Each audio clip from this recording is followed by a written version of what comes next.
Olá, queridas amigas e amigos. Sejam todos bem-vindos. Sou Onivaldo José da Silva. É um prazer e muita alegria estar aqui com vocês na Associação Espírita Casa do Caminho em São Paulo para falar da doutrina espírita.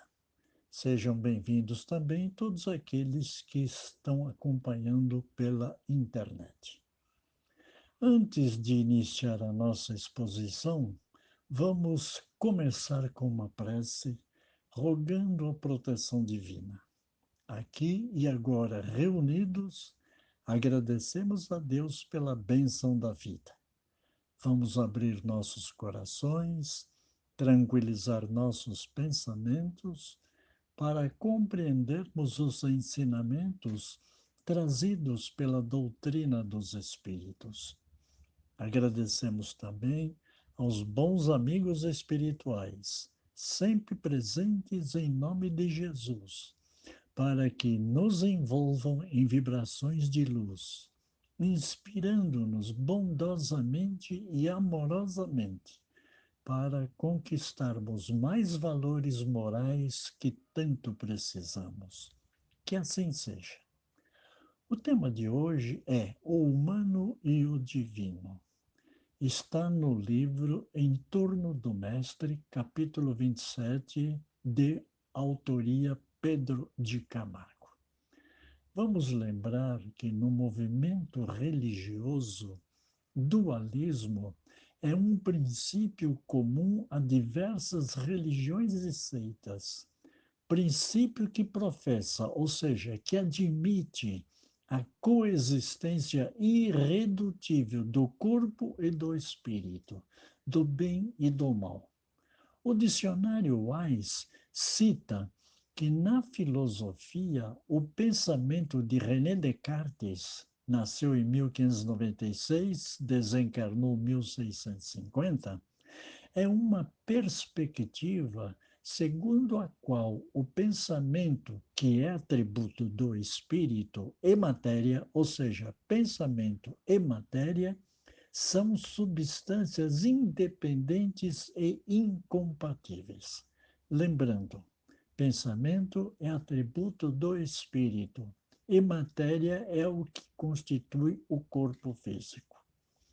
O dualismo é um princípio filosófico que admite a existência de dois poderes iguais e contrários. Foi cunhado no século XVIII para se referir à doutrina de Zoroastro, que admitia a existência de dois princípios ou divindades, uma do bem e outra do mal, que lutavam constantemente entre si. O dualismo serve para comparar, permitindo que alguém faça suas escolhas para defender ou justificar suas convicções. Isto vale para todas as áreas do conhecimento humano: ciência, filosofia, seitas, religiões, doutrinas. Mas antes de comentar o tema o humano e o divino, do livro, repito, Em Torno do Mestre, de Pedro de Camargo, vou fazer algumas considerações alicerçadas, ou seja, baseadas nos princípios fundamentais do Espiritismo. Deus, inteligência suprema, causa primária de tudo, ou seja, causa inicial, primeira. Esta informação pode parecer, inclusive, até estranha, mas é necessário entender que tudo que ultrapassar este nível de conhecimento só pode ser concebido pelo pensamento filosófico. É quando deparamos com afirmações do tipo, eu abro aspas, eu acho, eu penso, fecho aspas, representadas por opiniões, pontos de vista, teorias e hipóteses pessoais que ainda não podem ser comprovadas cientificamente. é assunto debatido pela cosmogonia. O que é a cosmogonia? Corpo de doutrinas, princípios religiosos, míticos ou científicos que se ocupa em explicar a origem e o princípio do universo, que nós também conhecemos como cosmogênese. E a cosmologia, que é um ramo da astronomia que estuda a estrutura e a evolução do universo em seu todo, preocupando-se tanto com a origem quanto com a evolução dele universo. Resumindo, são múltiplas interpretações com convergências e divergências de opiniões. Lembrando Kardec, porque na Revista Espírita de outubro de 1865 ele afirmou, abro aspas, segue-se que a opinião de um espírito sobre um princípio qualquer é considerada pelos espíritas como uma opinião individual, que pode ser justa ou falsa, e só tem valor quando é sancionada pelo ensino da maioria, dado em diversos pontos do globo. Fecho aspas. Deus criou o princípio material, ou seja, a matéria, e o espiritual, o espírito. Porém, desconhecemos e não temos a mínima ideia de quando, onde e como isto aconteceu. O espírito é criado simples e ignorante. Pelo Espiritismo, fomos informados que eles espíritos, continuam sendo criados por Deus. Este é o ponto de partida para todos os espíritos e que foi estabelecido por Deus, com o objetivo de fazê-los progredir e evoluir. A matéria está subordinada às leis físicas naturais, observadas, estudadas e explicadas pela ciência. E ela, a matéria, é comparável a uma ferramenta que colabora para atender às necessidades evolutivas e materiais do espírito. O Espiritismo reconhece a importância da ciência, admite e certifica afirmações cientificamente comprovadas. Liberdade e livre-arbítrio são normas integradas nas leis naturais. São exercidas naturalmente, porém, estão subordinadas a determinadas condições e situações, servindo para distinguir o certo do errado, o bem do mal.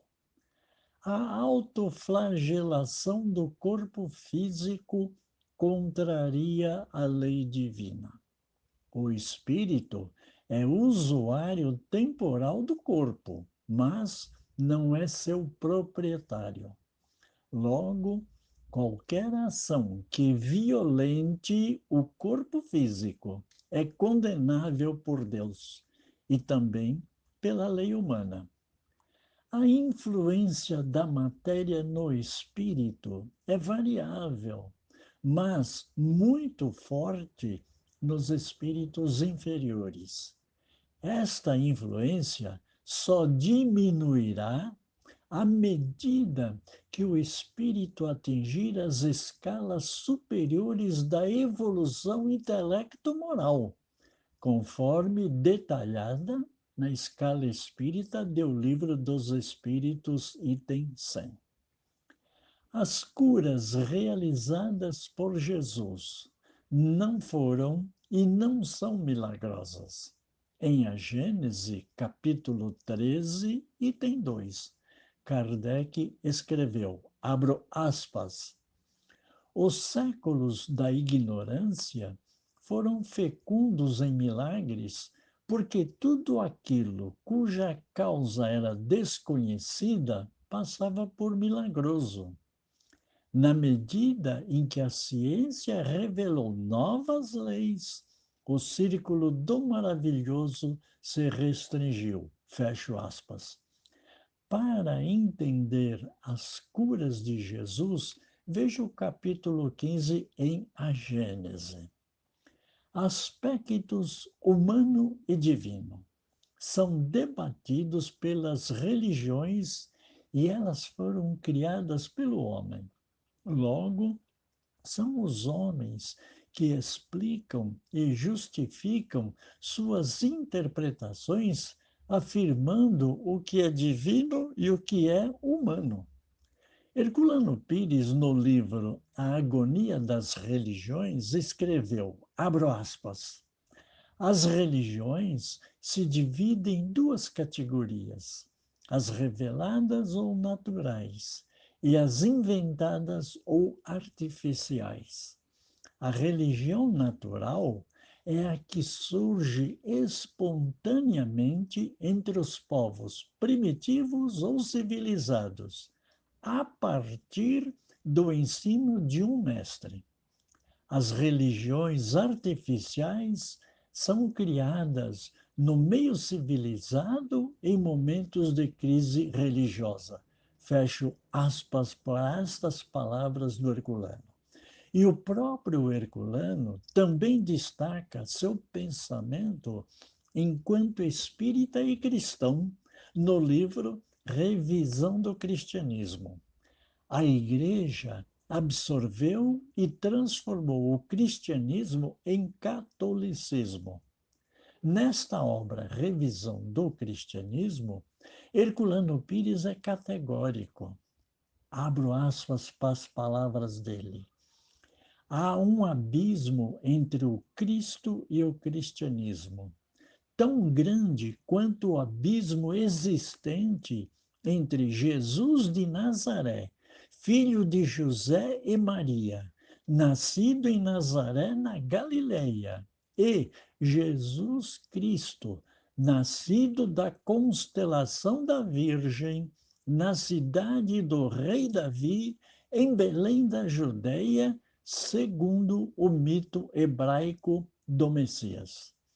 Por isso, a civilização cristã, nascida em sangue e em sangue alimentada, não possui o Espírito de Jesus, mas o corpo mitológico do Cristo, crucificado e morto.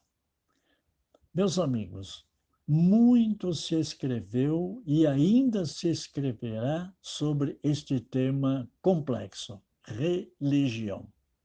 Saber humano e saber divino.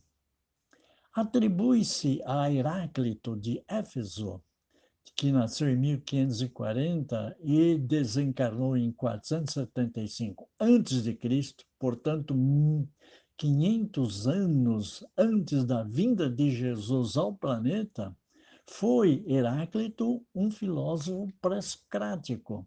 E é atribuído, como eu já disse, esta frase a ele: o ser humano nada sabe, Deus é que sabe. É um tema antigo e complexo que envolveu muitos filósofos de diversas gerações em várias fases da história humana que debateram a questão sobre o entendimento acerca do saber divino e do saber humano, ou invertendo, do saber humano e do saber divino. Para Platão, na sua obra A República, ele apresenta o mito da caverna, onde enfoca a busca permanente do conhecimento. Ele afirmava e falava do saber divino, que está relacionado ao invisível, ao inteligível, caracterizando-se como próprio aos deuses, enquanto o saber humano remete-se ao visível, ao aparente, ao sensível, estando no nível da opinião. No entanto, O saber humano pode chegar a participar do saber divino, passando em proporção por graus de ascensão ao conhecimento verdadeiro, através do uso da razão. É a racionalidade. Feitas, meus amigos, minhas amigas, estas considerações iniciais, nós podemos entrar no texto de hoje, repetindo. Está no livro Em Torno do Mestre, de Pedro de Camargo, é o capítulo 27, e o título é O Humano e o Divino.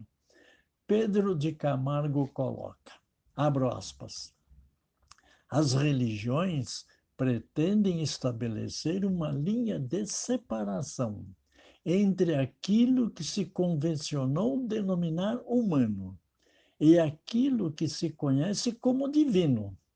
Eu comento, existem muitas lideranças religiosas, encarnados e desencarnados, se autopromoverem como únicos representantes de Deus a oferecer a salvação da alma. São pseudos embaixadores de Deus. Eu volto ao Pedro, aspas. Para as religiões, o humano é o natural e o divino é o sobrenatural. Eu comento esta palavra do Pedro. As religiões exploram o sobrenatural para sustentar dogmas religiosos através do misticismo e da fé cega. O Pedro continua: há em tudo isto certamente um mal-entendido, sendo mesmo um erro de apreciação que deve ser reparado. Se considerarmos como humano o que os homens costumam desnaturar e corromper, estamos de pleno acordo. Neste particular, não há só uma linha, mas um abismo de separação entre o que é do homem e o que é de Deus. Mas, se compreendermos por humano o que é natural ou da natureza, não há nenhuma linha de distinção entre o humano e o divino. Eu até coloco aqui as minhas palavras porque é necessária esta interação entre espírito e matéria. Volto ao Pedro, abro aspas. Em resumo, tudo que é natural é divino. A natureza mesmo é divina em todas as suas manifestações. Nosso corpo é humano e é divino ao mesmo tempo, porque é obra de Deus.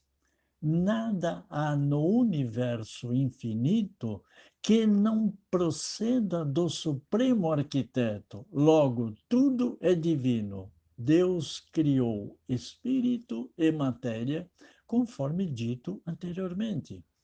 E o objeto da religião não é, como supõem os credos religiosos, separar o humano do divino, é aperfeiçoar o humano até que ele, o humano, se divinize. Comento eu particularmente. Este aperfeiçoamento exclui a unicidade religiosa da existência e só será alcançado através da palingênese ou a pluralidade das existências. Eu volto ao Pedro. Não é menoscabar, ou seja, desprezar, reduzir uma parte ou destruir a matéria, mas submeter a matéria ao império do espírito. Nosso corpo, segundo afirma São Paulo, é santuário de Deus. Se é verdadeira afirmativa do apóstolo, e cremos plenamente que o seja, isso diz Pedro de Camargo, nosso corpo é divino, porque a criação de espírito e matéria pertence a Deus.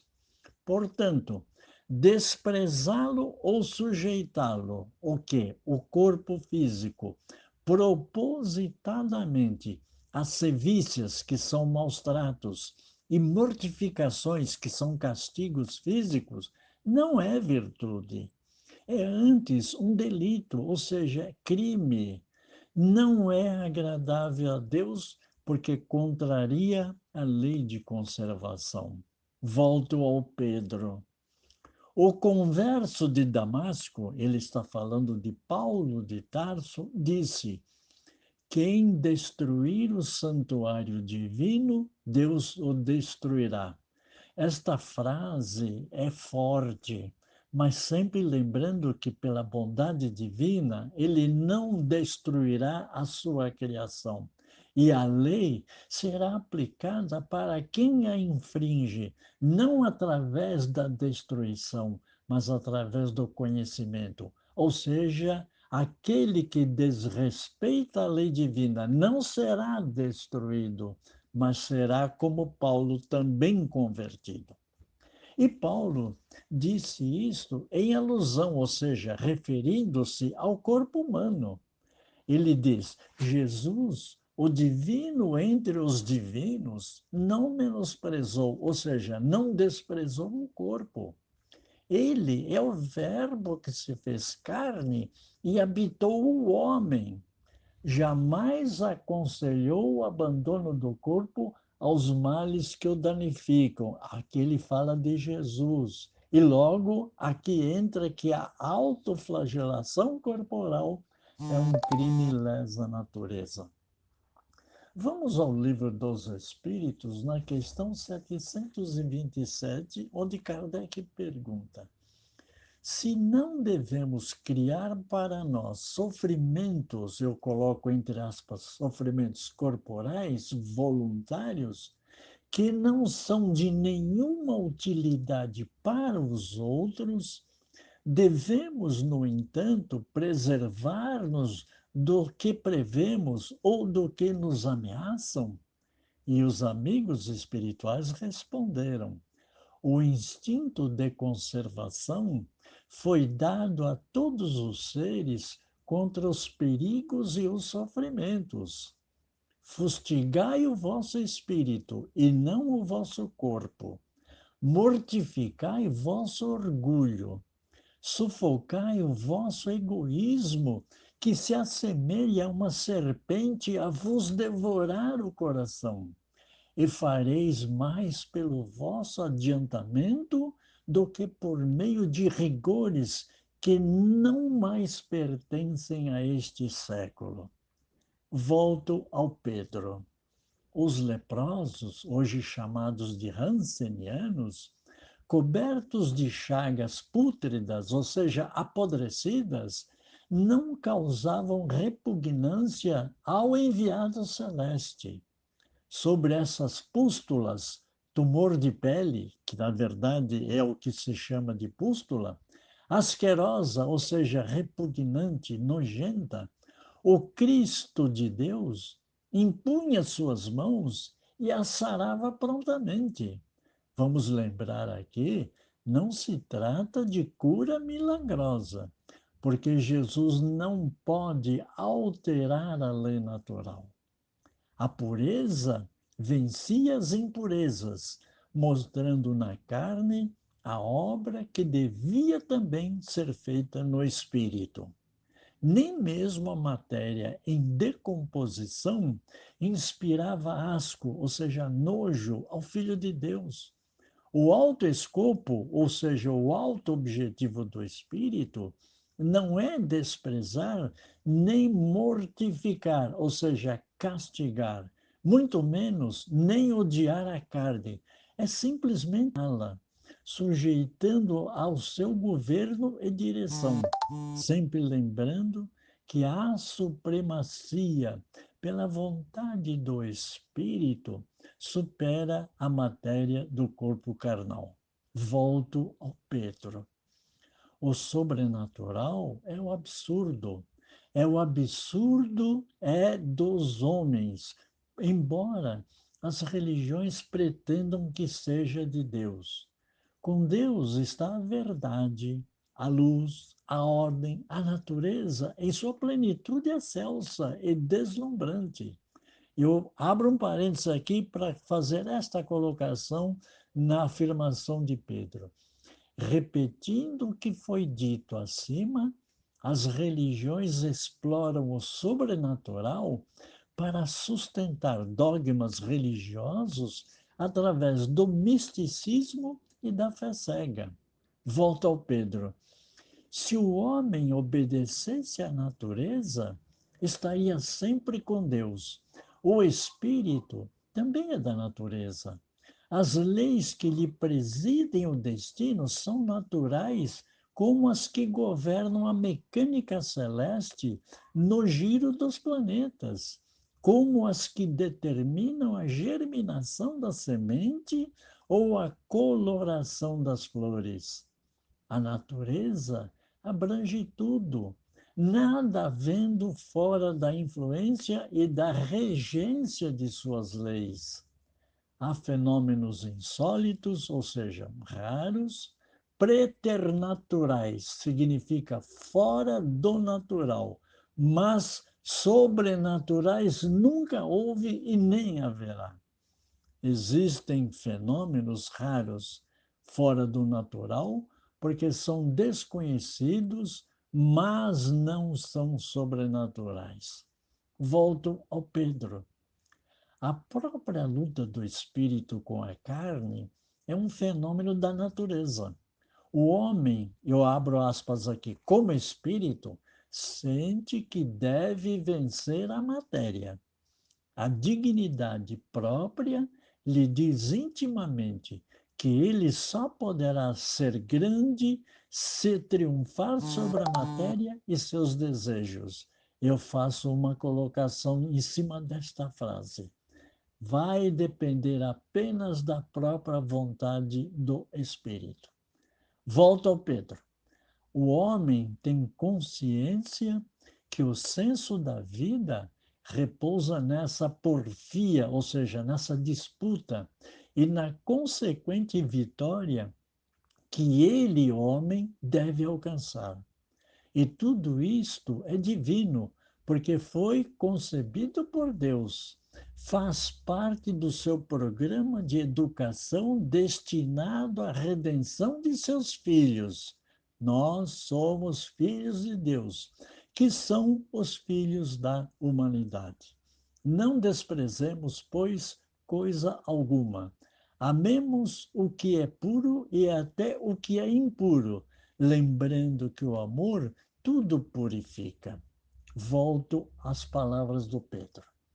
Jesus não desdenhou, ou seja, não desprezou os delinquentes de qualquer matiz. E até mesmo a mulher adúltera e a pecadora Madalena encontraram nele, Jesus, refúgio e redenção. Pedro continua: os homens profanam, desrespeitam o santuário de Deus, entregando-se aos caprichos desordenados do egoísmo insaciável. Desvirtuam o corpo, corrompendo e adulterando as suas manifestações e expansões naturais. Daí o estrabismo. O que é o estrabismo? É uma visão distorcida. Então, o estrabismo das igrejas de criar artificialmente uma distinção entre o natural e o divino, como se tal distinção pudesse existir. Tal a origem dos jejuns, dos cilícios e mortificações infligidas ao corpo como meio de alcançar o céu. Erro palmar, ou seja, erro evidente.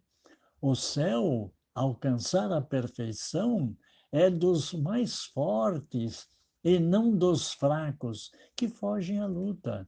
É dos que combatem com lealdade de viseira erguida e não com astúcia. Enfraquecer o corpo para assegurar a vitória do espírito importa num falso processo de vencer. É ilusório esse triunfo.